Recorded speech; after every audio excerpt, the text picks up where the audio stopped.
continue to stand with the people. The champ is here. I will not lose. I'm a bad man. I shook up the world. Yes, welcome. You could have been anywhere in the world, but you were here with me. My name is EJ, and I got my man. MH. Yes, he is the DB of the show, and we are Black in Sports, giving the voice of the culture. But today, we're just going to jump right into it, man. Today, we're back in the locker room, man. We got a great topic, man. I love when we come up with just, some good content, man. Talk about the perspectives that the people want to hear, man. So, hey, raise a glass. I see you already getting started. Cheers, my boy. And so today, man, we're going to talk about those kind of like celebrity fathers, those powerhouse fathers, right, in sports. And I think we just jump right into it. The one I think I want to start with is the one that's going to be making the media rounds from now until next season kind of kicks off. And I think that's King James, man. Is that a fair to just jump right into that one? Yeah, it's pretty fair. I mean, he got a lot of time on his hand as we started recording. They out of the playoffs, so yeah, he's what Charles Barkley said. He's in Galveston, man. They ain't going to Cancun no more. with the dirty water, the dirty water and stuff. But yeah, man. So if you don't know, most people know that LeBron is extending his career because one of the things he said is that he would like to play with his son, right? And then along with that, he's like a free agent, or he's like in his contract where he can kind of go where he wants to go. So he has that leverage where whether he stays with the Lakers or he goes to another team and, pulls that Giannis on him like, hey, I'm going to stay with y'all if you get my family on the roster, right? Yep. So how does that work, man? What's your thoughts about that, man? Shout out to King James for all the work that he's put in his career to be able to call his shot, however he wants to call it. I know it's somewhat controversial because his son LeBron James Jr. or Bronny played at USC. Wasn't the star that maybe he was hyped to be. I think he was just a freshman playing college basketball, and now he's in the transfer portal, and it's transfer portal or NBA, and LeBron has said I'm gonna stick around to play with my son. And again, shout out to him for good health, and he's able to play 20-something plus years in the league. So obviously it's just like a congratulations, to him. I think he's at this point, he's with the right franchise. So you don't think he should go somewhere else? I don't. And I think this is LeBron James. So he could probably do what he wants to do. He's one of the few basketball players greatest in the world. But I think the Lakers are traditionally the right franchise to kind of do what you want to do, so to speak. They kind of take care of their stars, even past when they should probably take care of the stars. I mean, Magic Johnson, obviously he retired, then came back, then retired again, then part owner, then coach for a week. So you know what I mean? Then right. Then come back as a GM. So like whatever it is, they take care of Magic Johnson. That's it is. Then Kobe Bryant, he played probably past his prime. Yeah, the farewell tour, right? Called the rest of his teammates trash, and then they let him shoot 100 times his last game. R.I.P. Kobe. So they treat their legends right, and I think they kind of understand that as. I mean, Kareem Abdul-Jabbar played for forever with the Lakers, so he's with the right franchise to kind of do what he needs to do, and he can opt out and essentially say, "Hey, I'll come back." And if Bronny comes with me, that's what we want. I think the Lakers should do it if that's what they want to do. So they're not winning the title though if they do that, right? Yeah, I don't know if he even cares. There's I said the African in Milwaukee, but he a little hurt right now. Right. And he wasted some time. So there's a dude that lives in the altitude there in Denver that I don't think they touching him anyway. So I don't think Bron's worried about a title right now. So the narrative about winning the fourth title with winning another title with the fourth team, you don't think that's in his checklist or narrative? And then no, I mean who else has done it for 3 teams, right? Right. Not too many. So I think he good. Big Shot Bob. Was it 3? Spurs, Lakers, Rockets. Yep. Mm-hmm. Yeah. Right. Mm-hmm. So, And then then it goes into the fair thing, right? And I think we're not going to talk much about fair because like in this life, right? I mean, everybody has to use what they got, right? So if you have Right. leverage or a skill set, or your homie at the movie theaters can hook you up with that free butter popcorn. I mean, everybody uses what they have, right? So like, I don't think we're going to stay much on fair, but like, how do you feel about that? I mean, because I could go with the African, up north. Yeah, I mean, it's not fair, but such is life, right?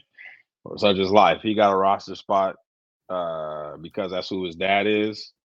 So yeah, that's cool. I do wonder, and maybe we get to hear from him at one point. What becomes what his father wants, what versus what he wants to do.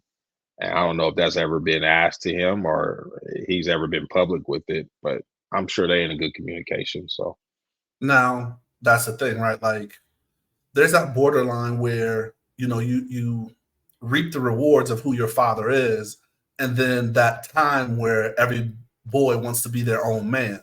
So right. like when does that system get bucked, and like the pressure and the stress that he's getting put on, because like he's in the transfer portal, but he's also declared for the draft. So Hmm. if a team wants to pick him up, and if all the things, the stars in alignment, that hopefully he gets picked up. And then they're also saying that this draft is one of the weakest drafts coming up, so that he has a Sure. better chance to get drafted. So it's all of that chess movement that I guess LeBron's kind of, really in. I don't even know if that was really a question more than a statement, but like, just, Yeah. I mean, how do you feel about like kind of, a kid wanting to be their own man with their kind of like the undershadows of the dad? Because he's not going to be as good as his dad, right? So that's that problem that you have. Like, look at the Jordan kids, right? Mhm. No, I trying to be careful with my words here, Okay. for Drink a some lot of more. different for a lot of different reasons. But I feel like in our community that gets pressed upon us more than other communities for whatever reason. I'll just leave it at that.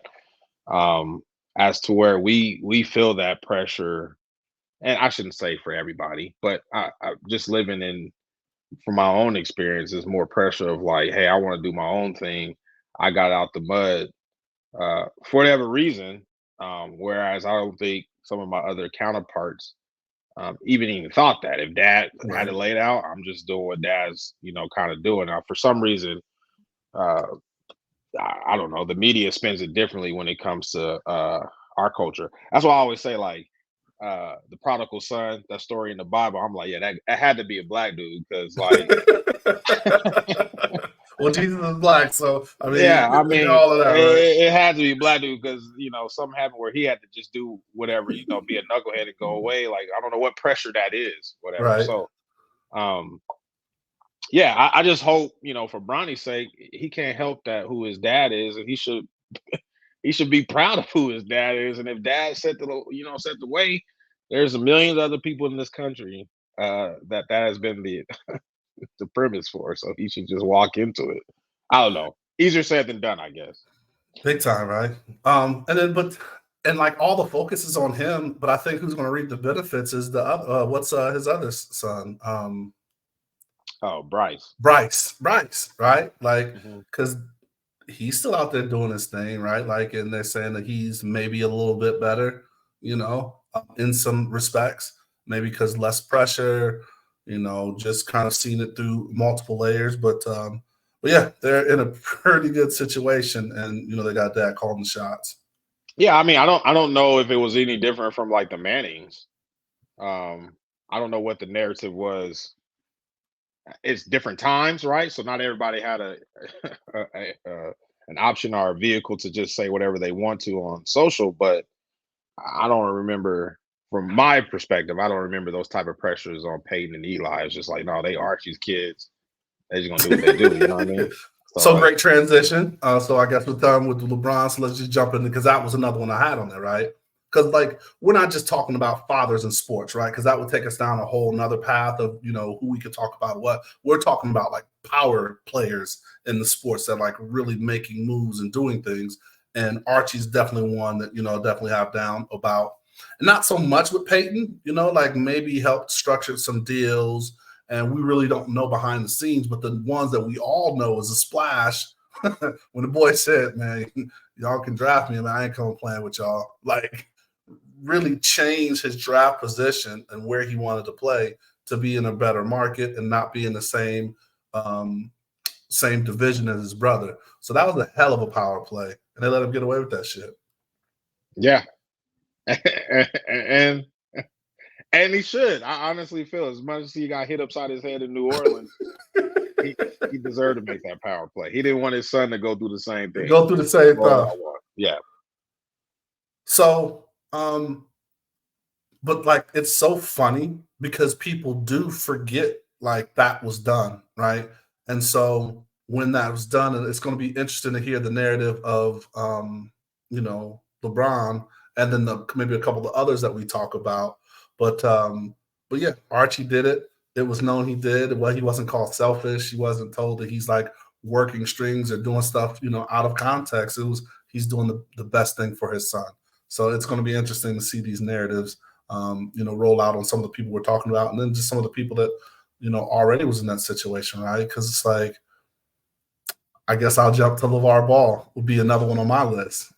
For sure. No, for sure. I guess the where I could maybe reason with scrutiny is Eli Manning, whether it's his dad or not, he was a top 10 pick in the draft. The Balls were top 5 pick in the draft.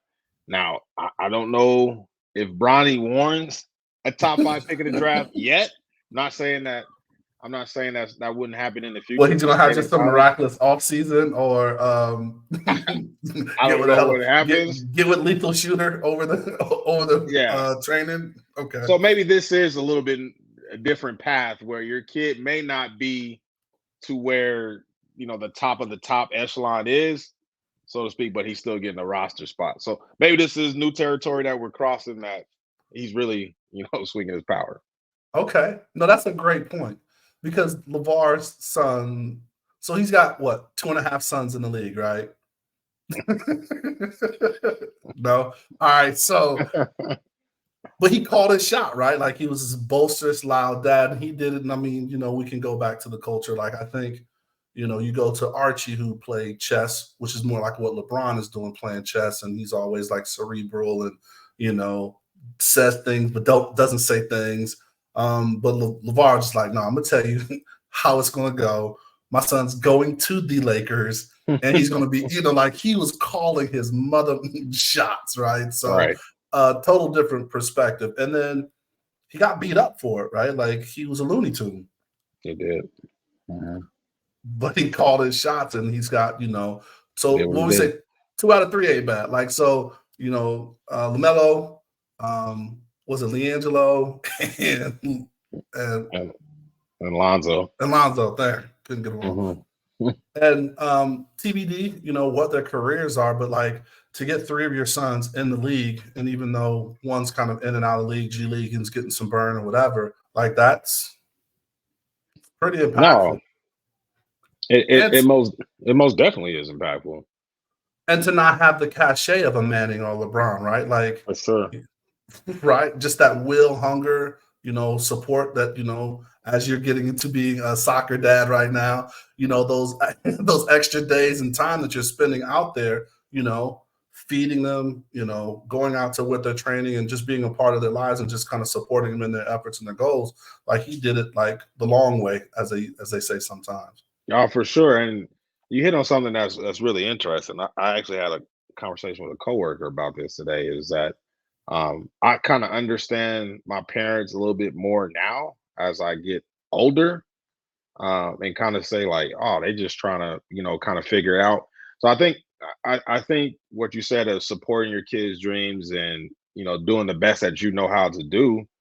I think we should point out that these are new territories for the parents too. This is a new territory for LeBron. He's did it already from an experience standpoint, but he's never done it as a father, trying to help his kid get to his goal. So, maybe he looks at it back and says, maybe I don't want to put that pressure on him, or maybe not 10 years from now. But in now, he's like, yeah, I got to do what's best for, for my son. And if this is the best for my son, this is what he wants to do, then I'm gonna do it. I think we got to give fathers grace too, because we just try to figure out what's best for our kids. And then it goes like, I'm not a parent yet, but like I just understand from my parents' mentality, and you hear it from parents of parents, and you're a parent, that you only want the best for your kid, right? Like you want them to be better, not have the pains that you went through, and all of those things. So yeah, like you said, it's uncharted territory for them. All right, man. Yeah. So moving from one king to another, we gotta give a shout out to King Richard. Definitely on the list. On my list. I mean, he may not be on your list. I think we kind of talked a little bit of the pre-show. Thanks to our one of our executive producers for reminding us to make sure we get that in there. He's definitely got to be one of those power brokers, right? Because I mean, you knew the story, and then you had Mr. Slapperman, tell I'm the telling story. you. Boy, he inspired. He went through. Boy, he inspired generations. So he definitely kind of went through it, and just to hear the story, right? Like a poor or middle income family from Compton, like where the sport isn't prevalent, where we know what the core sports are that usually involve us or that we have access to. I'll put it like that.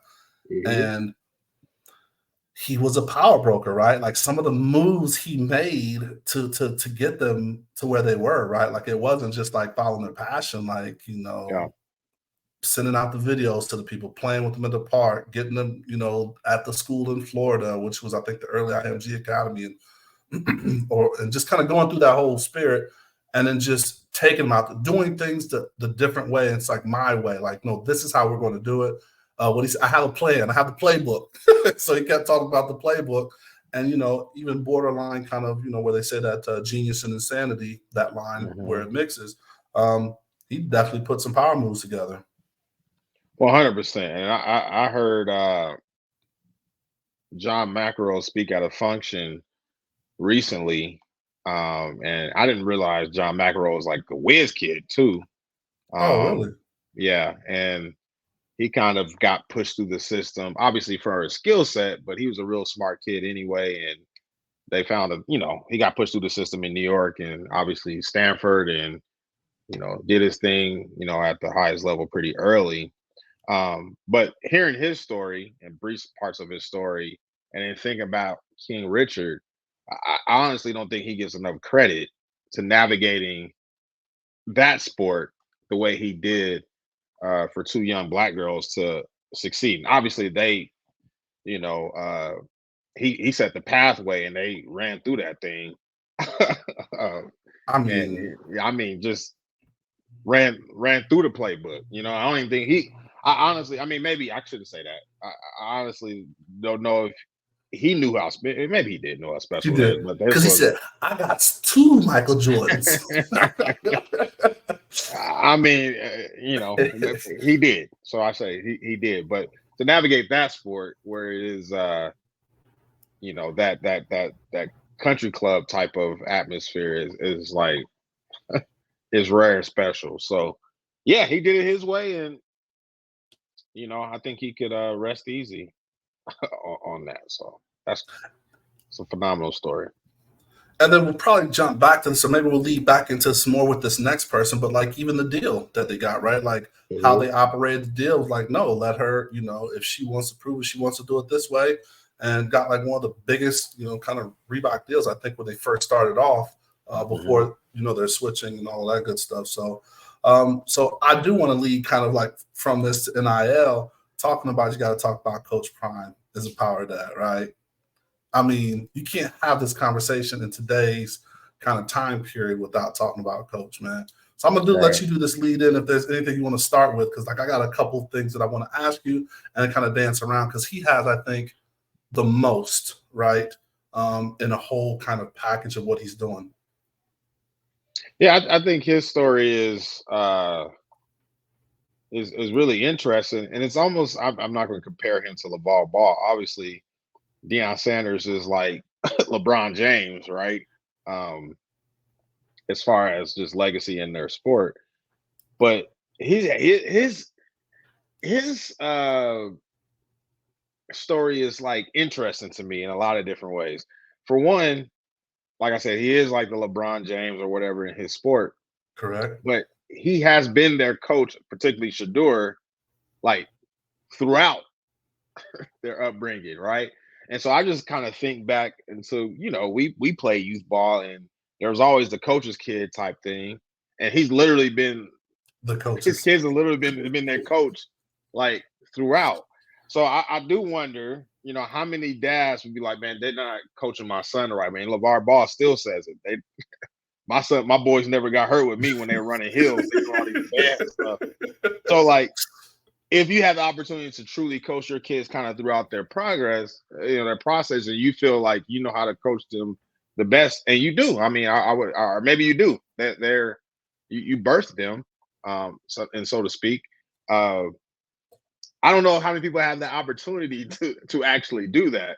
So what he's doing now, I think, is like, it's a rare story that it's easy to hate on Deion Sanders, but it should be appreciated that he's able to walk his kids through the entire journey up until they are the professions. It's like very, very, very rare, particularly in football. When you graduate to certain levels, there's a million kids that we see drafted in the NFL draft every year that says, hey, he was a coach's kid. His dad coached him in high school. It usually cuts off right there, right? And then hand it off to somebody else. But for him to be able to take his kids and, hopefully they get drafted in the next year or two, and kind of be the face of college football throughout the whole progress, I think it should be applauded more than hated on.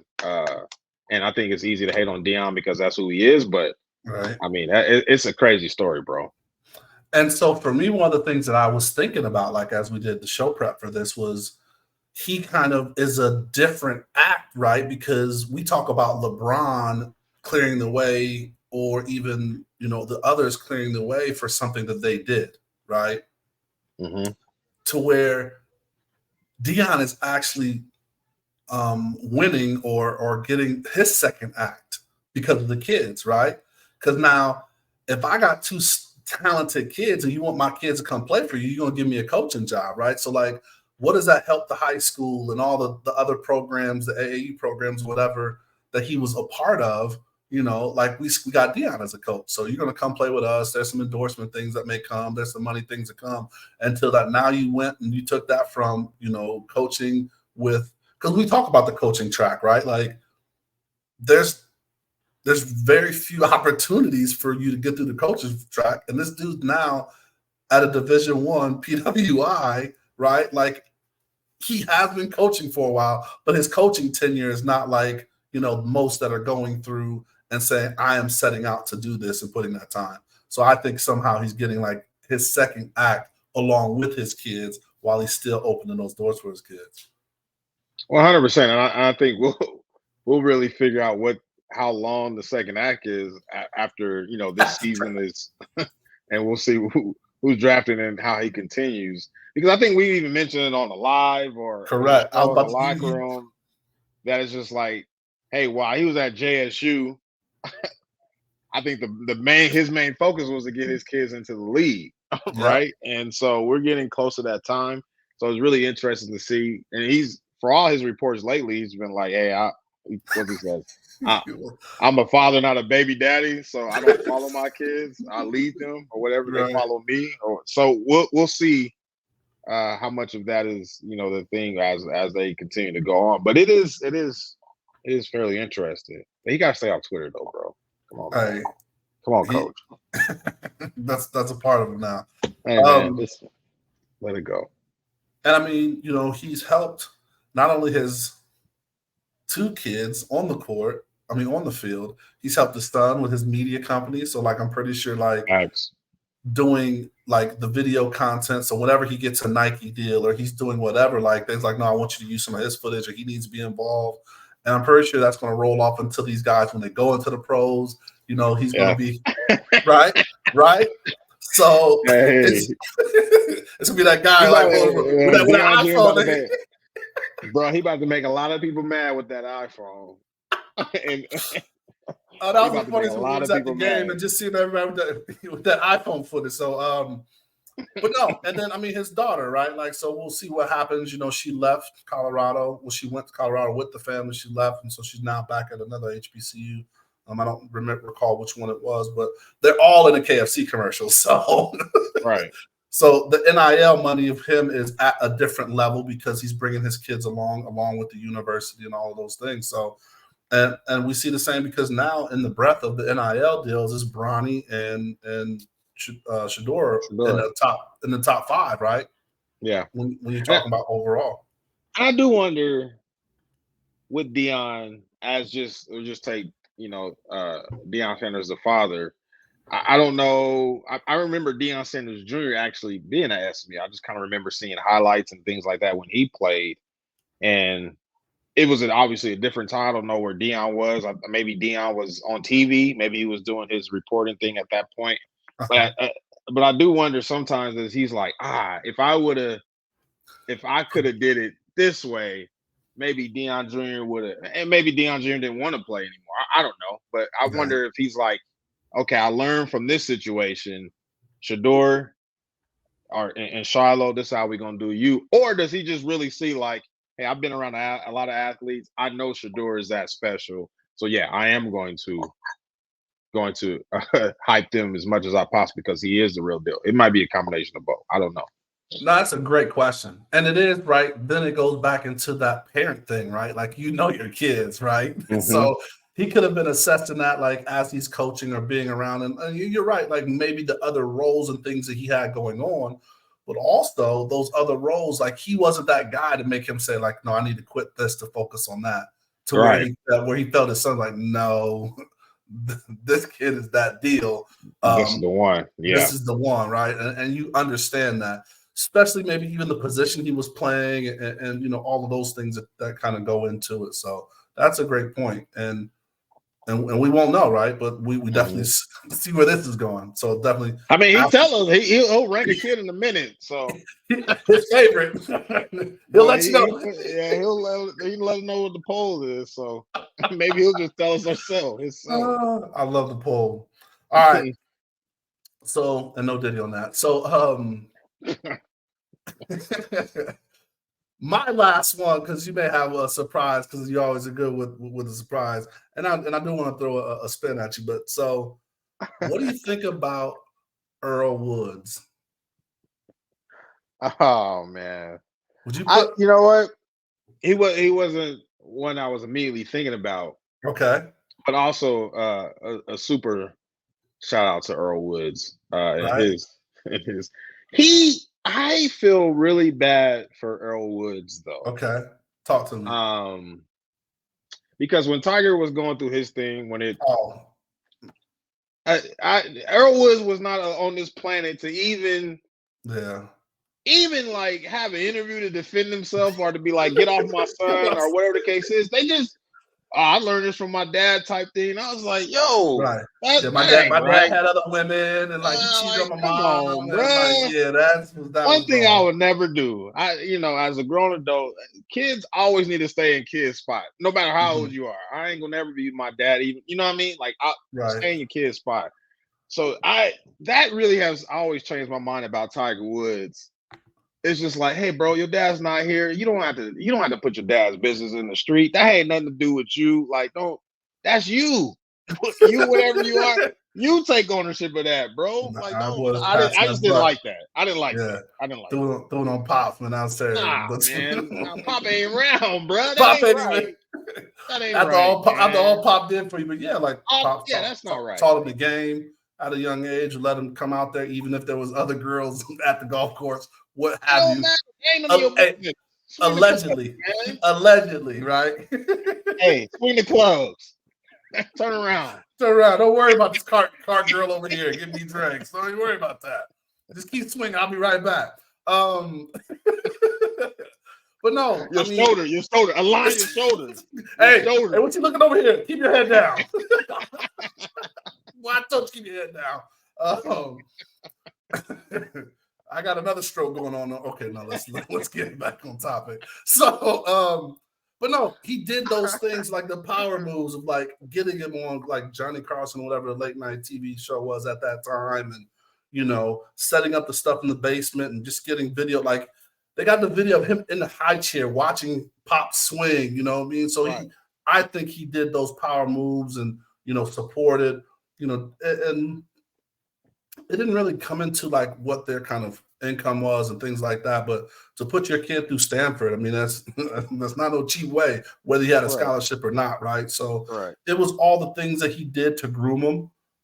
He was talking about like, keeping the kids in the parties and where he could go. Like, so nobody's perfect, man, but like it takes a lot to kind of breed someone special, man. So that's why I guess I had Earl on there as one of those, power shakers. Cause like, again, back to, King Richard, golf isn't something that we have immediate access to, right? Or have a lineage of people that we can go to and talk to and say, yo, how do I prosper? How do I navigate this lane? And, for him to kind of bring one of the greatest into the world at a level he did, man, I just say props to Pops. Shout out Earl Woods, man. All right. So as we do and we need to do, I wanted to kind of talk about something that didn't go so well. Okay. I like it. Something that went left, could have done a power play. There's a couple, but the one I want to point out first is Snoop Dogg. Oh, I don't know. So I just know he was a local kid, right? So that's the thing. So Snoop, and so for those that don't know, Snoop, he started this amazing like football league. He still has it. Right now, it's to the point where there's cats, like numerous cats that are in the league, and I'm not talking to just like somebody that's sitting on some people's bench, like top cats. Shout out Jack Jones. Jack Jones. There's a couple of running backs. I'm drawing a blank. I should have probably looked those up. But he had the Snoop League that, like, hell, even Adam Plant that we had on the show talked about the Snoop League. Like, a lot of people reference the Snoop League just because he loved the sport of football. And it's just so funny to think that Snoop played football, by the way. And he's a Steeler fan. Shout out to Snoop. But his son, right, was coming up, started having some talent, played out in Cali. And he just wanted to get his son exposure. So he actually, during the time, Snoop had dual residency, and he was actually living in Las Vegas when he was doing his DJ sets at Tao and things like that. So he's like, hey, I'm living here. I got a spot. Hey, come bring my kid. This is when Gorman were winning those back-to-back championships. So he brought his son, Cordell, named after his father, to Gorman. And, he started making moves. And then they did a reality TV show. And who was he playing with? Was he playing with the quarterback that went to Ohio State and never was it Tate or whatever the dude's name was? Was he playing with him and Bubba and beating Ali on him? I know he's just part of that alumni group. Don't know. Gotcha. Which way he fits in? Yeah. Mm-hmm. So he was getting all this pub and just kind of like all the dynamics that we've kind of talked about a father and a son and what he wants to do versus what his son wants to do.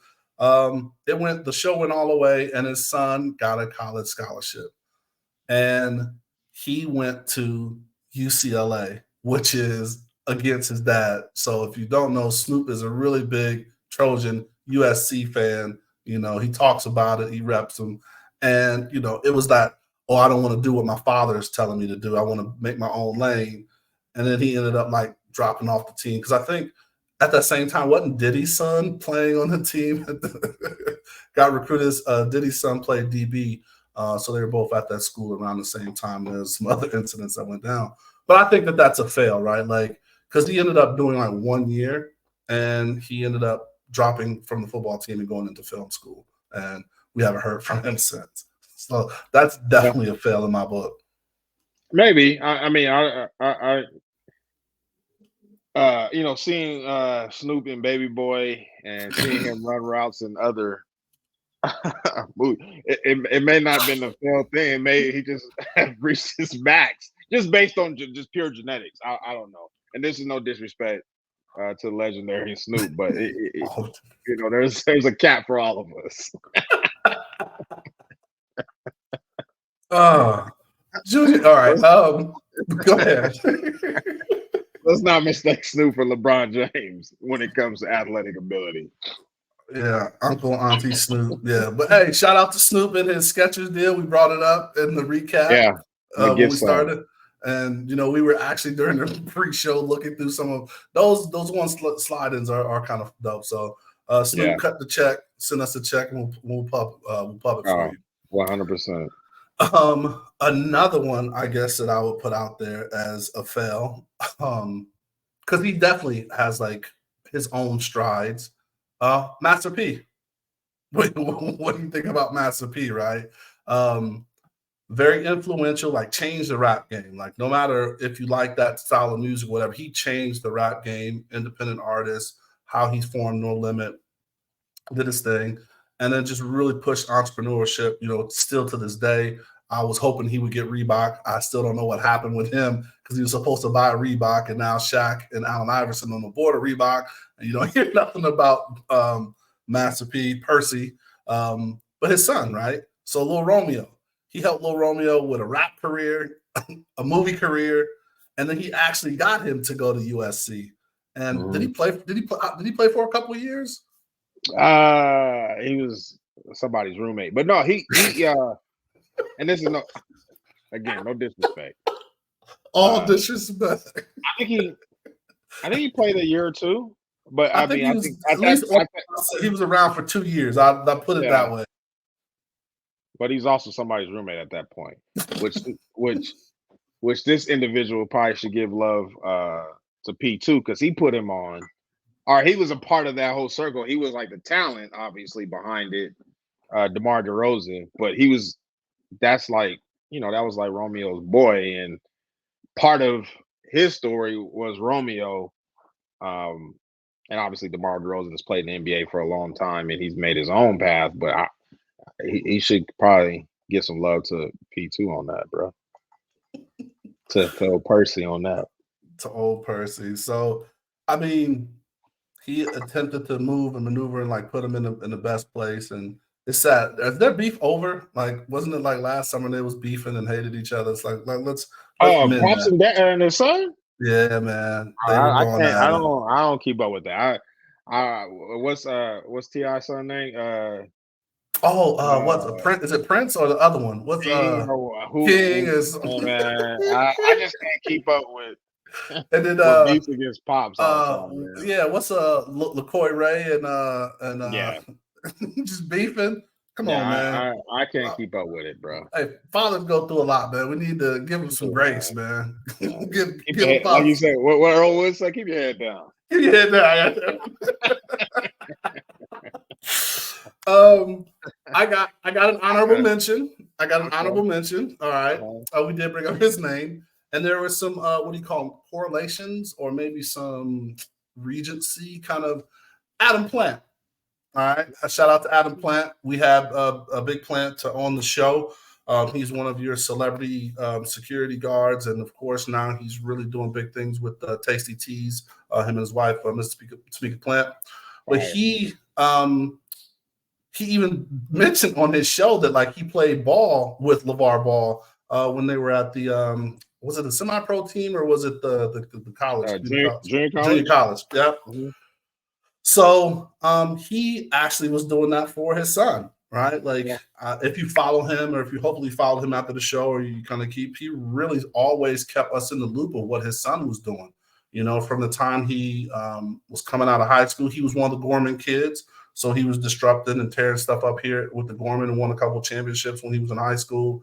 And he went to a couple of D1 colleges until he ultimately came home and played for UNLV and just kind of wrecked shop at UNLV. And then he was like, hey, he was talking about it like, man, my son's going to be in the league, because he got drafted, made, I think, a practice squad. He was just kind of doing that whole LeVar thing. Like, my son's going to be in the league. My son's going to be in the league. And he ended up getting picked up by the Raiders. So, he definitely put that kind of will and wish and support, because he definitely supported the hell out of this kid. I mean, he even got the jersey. Quick. and he should. I mean, I wonder for Plant Jr. if he's like, yo, my dad believed me that much. I got to make it. You know what I mean? Because my dad said I can. If that put an extra battery in his back, that's what you're supposed to do as a pop. So shout out to him for sure. And they both good dudes, man. Plant Jr. Good dudes too, bro. Mm-hmm. Great people, man. Like, because we had when the Raiders had that kind of like family thing, he was one of the rookies that they had out for the family reunion thing. And he was out there greeting, talking to people, and as he was, taking on, soaking up all of that stuff you got to soak up to be a rookie in the NFL. So shout out to both of them, man. Good folks, sure. But it's one of those things that I think what his stamp is like to believe in your kid. Because I think a lot of problems that we have, if we're taking it back to a cultural standpoint, is we're always doubted, or we don't have that person that's like believing that you can do that, and sometimes believing more than you can actually do it to will you past, maybe that level of expectation or that level of pure talent that you have for you to just work harder and grind for it. So shout out to them, man, for sure. All right, so those were some of the fails. We can get into some other things, but anybody else that stands out to you that you think about that we may have missed? One individual stands out to me for sure. Is Michael Jordan. And I don't mean to laugh when I say Michael Jordan. Michael Jordan, he's the GOAT, right? I mean, if we're ranking the GOATs, this is the one where you give it to LeBron and -1 to Jordan on this one. Oh, we going minus Jordan? Hey, listen. Let's go back to what we were talking about Prime, where he's just like, hey, maybe he just know, hey, my sons ain't got it, bro. Because he told them at the Hall of Fame. I wouldn't want to be y'all, bro. So petty, dude. So he's not winning Father of the Year for that, dude. Like, it's true, but it's like one of those, like, some of those things you just don't fucking say, man. Like, it's like, I wouldn't want to be y'all. I would. Sucks to be y'all, bitches. And then drop the mic, right? Like, come on, man. And then that's why he's marrying your best friend's or your teammate's wife. But that's a whole nother story. He put on, what is he, the creative, what is he, he got to be a CEO of the Jordan brand. No. He is nowhere near the Jordan brand. Shout out to Cliff. And D-Smoke. He's no Not part at of all? Nah. You don't have any creative control. No. Hell no. He got he has like a secondhand sports shop that he deals with, like, from all the shit that they have. Poor man. He's flipping t-shirts. Come on, man. No creative. No, he is not stepping in Portland, Oregon in the Jordan building. the shoe that made them. No. No, that perspective is interesting, man. I was about to say something. I'm not going there. After show, we can mention another father that. Okay. I'm not going to do it live. I hate when you censor yourself, by the way. I'm gonna. Yeah, we need a paywall. I like our platform. I like our platform, man. Well, no, and on our platform, we do celebrate. We know there's enough people tearing us down. But I can't wait to laugh. Matter of fact, anything else so we can wrap this up? I'm ready to laugh. Now let's get to this father that we can talk about offline. All right, man. So those were fathers that we in sports, that we definitely think had some really dope power moves. And I think MH, brought up a lot of great things about that dynamic of supporting and doing what you need to do or want to do to give your kid the best opportunity. So some succeeded and some failed. What else you got for me? I got one, and I don't think we touched on it much, but I wonder how big it would be if he was still here living, him and his daughter. But we didn't really hit on and shout out to Grant Hill too, who's also part of this. We gotta shout him out. But we touched on a lot of bit of fathers and their sons. We didn't touch a lot on fathers and daughters. I know the girl dad, the phrase of it got popularized with Kobe and his daughter and what he was doing for the women's game. But I mean, in Grant Hill, I think his daughter is a pretty elite soccer player as well. And so that I definitely thought about those. I thought about those. That dynamic of father and daughter. Also, we need to salute them too, as far as them in sports. So And I don't think we did King Richard. We did King Richard. My bad. No disrespect. We did King Richard for the father-daughter thing. Although I get what you're saying with the Kobe thing. It's just we didn't get to see that materialize, right? We were in the grasp of what it was going to do for his daughter, but not only his daughter, the whole fucking WNBA, right? Like, what if he was still around in the Angel Reese, Caitlin Clark, South Carolina thing that's happening right now, and then the Aces winning back-to-back.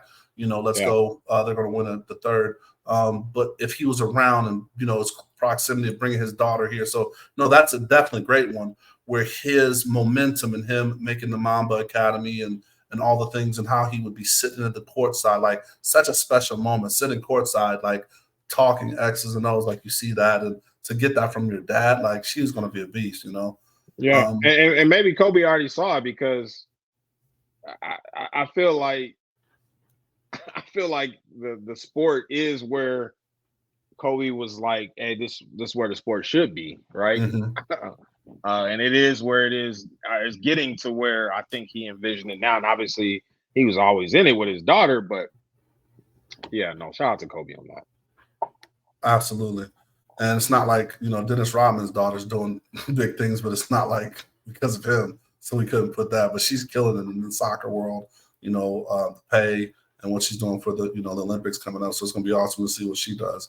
But yeah, that's some reasons some other people didn't make the list. So while you watch the show, thank you for watching the show. Please let us know if there's any combinations we missed, right? And like I said, we're definitely talking about fathers that influenced, right? Like not just had a natural talent, right? Because there's a lot of, that's why we didn't get into the Griffeys, right? Like, because his dad didn't make a way, like, his son was just another generational talent. We could talk about Bonds. There's a lot of father-sons or father-daughter or familial kind of circumstances that you could talk about, right? Like the Longs, right? The Longs got, 2 kids in there, but like we were really talking about how they power played, and got their kids in, some dope positions. So anything else for the people, MH? Nah, man. All right, man. Well, we're about to jump offline, and we're gonna do this and finish our vino, man. But just always want to thank you, the people, for listening. I hope you enjoyed the show. Please share the show, right? Like, send this to somebody. They'll either get a good laugh or learn a little bit about sports and the culture. Please know that we drop new episodes every Thursday. You can get them anywhere you listen to podcasts, or you can definitely subscribe to the YouTube channel. All right, and as we always say, please stay safe. Practice gratitude, and know we're rooting for you. Screaming, all us blacks got is sports and entertainment until we even.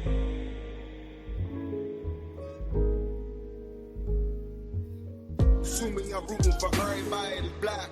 Yeah. Yeah. Assuming I'm rooting for everybody that's black. Yo. Look. Assuming I'm rooting for everybody that's black. Spent about 2 racks on handmade new rags. Assuming I'm rooting for everybody that's black. That's everybody from sports to college class to rap.